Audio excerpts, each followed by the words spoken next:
आप देख रहे हैं P24 लाइव और मैं हूं परमेंद्र शर्मा। इस वक्त हम पटना के विक्रम इलाके के दनारा गांव में मौजूद हैं। आज 11 जून को यहां भाकपा माले के दिवंगत और जुझारू युवा नेता कॉमरेड पंचम मांझी की पहली पुण्यतिथि मनाई जा रही है। आप मेरे पीछे देख सकते हैं कि सैकड़ों की तादाद में मजदूर, किसान, छात्र और महिलाएं यहां इकट्ठा हुए हैं। पंचम मांझी जिन्होंने दलित और वंचित समाज की पढ़ाई और उनके अधिकारों की लड़ाई को एक साथ आगे बढ़ाया था, आज उनकी याद में यहां एक विशाल श्रद्धांजलि सभा का आयोजन किया गया है। लेकिन यह सभा सिर्फ शोक मनाने के लिए नहीं है, बल्कि यहां से बिहार की भाजपा सरकार के खिलाफ एक बड़े आंदोलन का बिगुल फूंका जा रहा है। माले नेताओं का साफ कहना है कि आज शिक्षा, रोजगार और गरीबों की जीविका पर जो हमले हो रहे हैं, उनके खिलाफ बड़ा खड़ा होना ही पंचम मांझी की सच्ची श्रद्धांजलि होगी।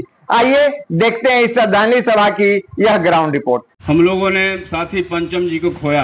आज उनके पहली पुण्यतिथि पर हम लोग खड़े हैं, श्रद्धांजलि में आए हुए हैं। लोग आए हुए हैं संकल्प लेने के लिए। समझिए कि पंचम जी के जो पुण्यतिथि हम लोग हर वर्ष मनाएंगे, लेकिन हर वर्ष के समय उनका संकल्प और एजेंडा भी बदलते रहता है। तो जिस सवाल पर पंचम मांझी लड़ रहे थे, समाज के सबसे जो बुनियादी बातें थी, जहां से वो आते थे, सबसे पहले है कि दनारा मुसहरी। हम आज ताजा जानकारी लिए कि क्या साथी परचवा मिल रहा तो नहीं के तो रामजीवन दास जी बताए कहाँ मिल रही, अभी लड़ित परेशान ये। उन्होंने कहा कि अभी अंतिम मुकाम पर जावे कि भूख हड़ताल करवे, या तो मर जाए न तो सरकार पर्चा दे।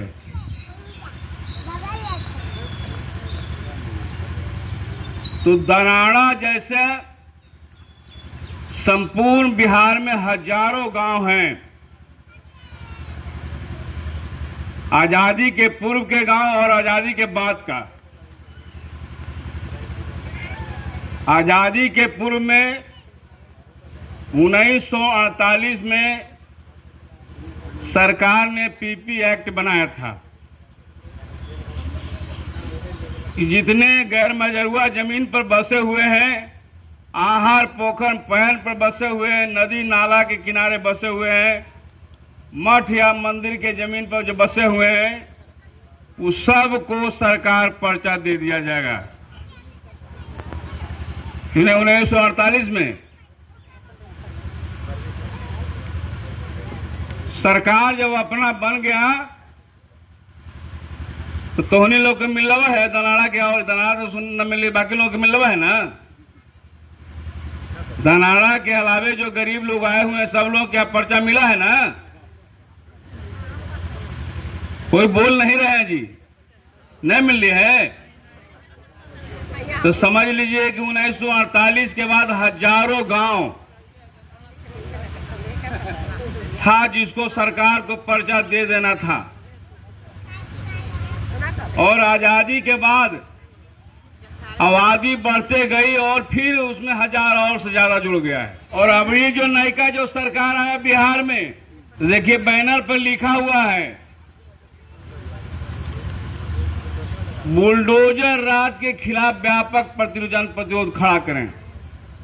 इस सरकार जब बना, जिसका मुखिया है सम्राट चौधरी, उन्होंने कहा कि बिहार में बगल वाला जो राज्य उत्तर प्रदेश के तरह बिहार में भी बुलडोजर राज चलेगा। यानी बुलडोजर चलेगा, मठ मंदिर, गैर मजरूआ जमीन, आहार पोखर पर बसने वाला जितना गरीब लोग हैं, सुन लीजिए, सब लोगों के जमीन हाथ से छीन लिया जाएगा। और ऐलान सरकार ने कर दिया है कि हटिए, नहीं हटिएगा तो मुंह नोचवा आपके जमीन पर जो बनाए हुए मकान उस पर चला दिया जाएगा, बुलडोज कर दिया जाएगा।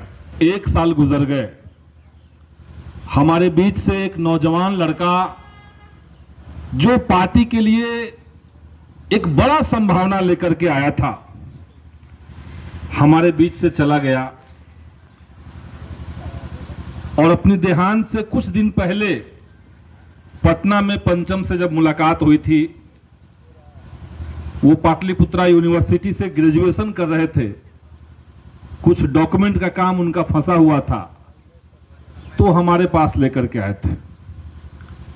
हमने उनसे पूछा था कि जब पढ़ाई लिखाई में इतने होनहार हैं तो आगे पढ़ाई को लेकर के क्या योजना आपकी है? तो उन्होंने कहा कि पढ़ेंगे भी और लड़ेंगे भी, पढ़ाई भी जारी रखेंगे और समाज के लिए, गरीबों के हक अधिकार के लिए लड़ाई भी जारी रखेंगे। ये उनके अंदर बात थी।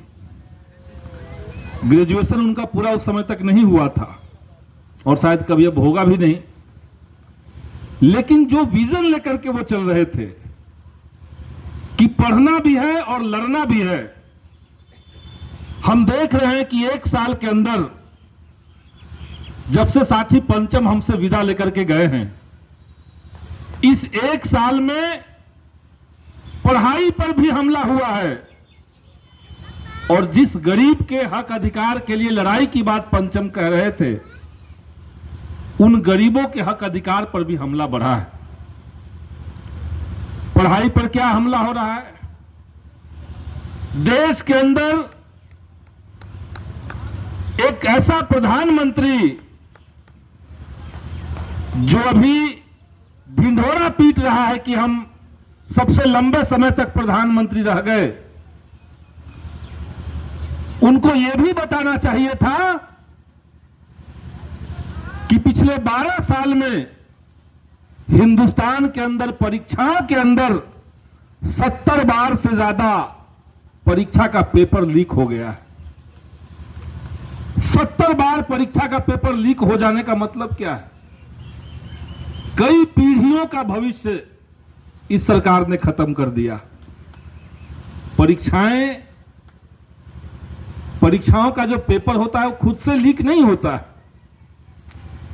असल में पहले शिक्षा बेचो, उसका निजीकरण कर दो, सरकारी स्कूलों को कमजोर कर दो, खत्म कर दो और गरीबों के बच्चों को मजबूर करो कि वो प्राइवेट स्कूल में, महंगे स्कूल में पढ़ने जाए और जब पढ़ाई कर ले उसके बाद मजबूर करो कि अगर नौकरी लेनी है तो 10 लाख रुपया घूस का तैयार रखो, क्योंकि हर परीक्षा में पेपर लीक हो जा रहा है।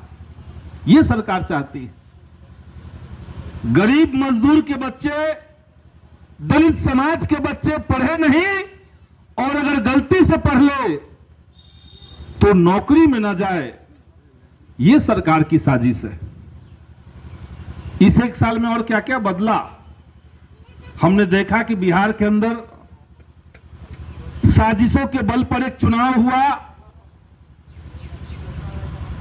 गरीबों के नाम वोटर लिस्ट से काटे गए और पहली बार भाजपा की सरकार बन गई।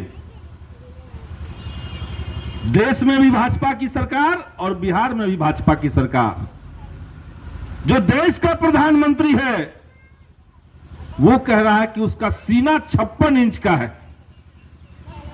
और जो बिहार का मुख्यमंत्री है ये भी अपने आप को बड़ा तोप मानते हैं, लेकिन वो 56 इंच हो या बिहार का मुख्यमंत्री हो, सत्ता में आने के बाद सबसे पहला निशाना जिसको बनाना चाहते हैं वो बिहार के गरीब है, बिहार के भूमिहीन है, बिहार के दलित है। कैसे कुर्सी पर बैठते ही बिहार में गरीबों के घर तोड़े जाने लगे। हर दिन कहीं ना कहीं घरों को तोड़ा जा रहा है। सरकार को पहलवानी दिखानी है तो गरीबों के घर को तोड़ के दिखानी पड़ रही है। ये इस देश के लिए, बिहार के लिए सर्व की बात है। तो जैसा कि आपने देखा, इस श्रद्धांजलि सभा में भाकपा माले के पोलित ब्यूरो सदस्य कॉमरेड अमर, पालीगंज के विधायक संदीप सौरभ और पूर्व विधायक गोपाल रविदास समेत तमाम बड़े नेताओं ने हुंकार भरी है। पेपर लीक का मामला हो, मनरेगा में काम न मिलना हो या फिर गरीबों पर चलता प्रशासन का बुलडोजर, माले ने साफ कर दिया है कि इन अत्याचारों के खिलाफ अब सड़कों पर व्यापक जन प्रतिरोध खड़ा किया जाएगा। भावुक कर देने वाले दृश्यों के बीच आज कॉमरेड पंचम मांझी के माता पिता और उनकी दादी को भी यहां सम्मानित किया गया। नेताओं और जनता के इस आक्रोश को देखकर एक बात साफ है, भले ही पंचम मांझी आज हमारे बीच नहीं है, लेकिन शोषितों को न्याय दिलाने का जो अधूरा सपना वो छोड़ गए थे, उसे पूरा करने के लिए धनारा की धरती से संघर्ष का एक नया अध्याय शुरू हो चुका है।